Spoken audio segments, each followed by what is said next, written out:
香菇先用清水泡发。鸡肉我们先清洗干净。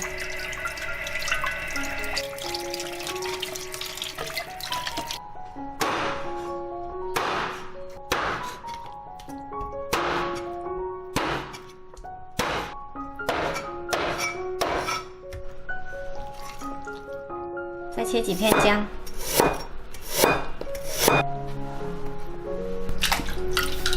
泡发好的香菇洗干净，挤干水，再对半切开。剥好壳的板叶清洗一下。接下来起锅热油，油温热了，把鸡肉放进来炒。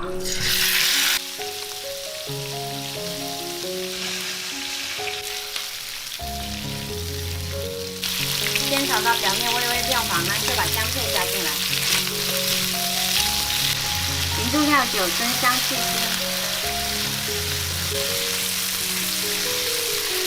再把香菇加进来，加入2勺生抽，1勺蚝油，一点点白糖，少许盐，翻炒一下。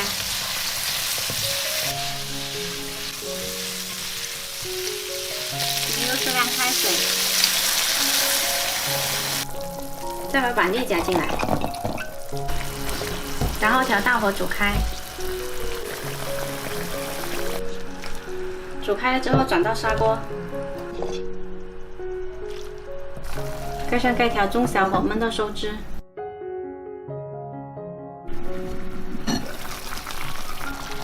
淋入薄淀粉水勾一下芡。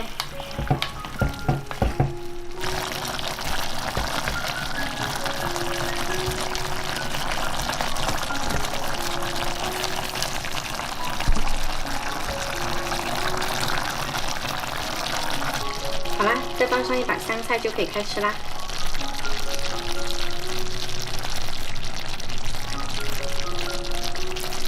特别好吃的板栗焖鸡，鸡肉鲜香，板栗焖的粉糯，特别下饭。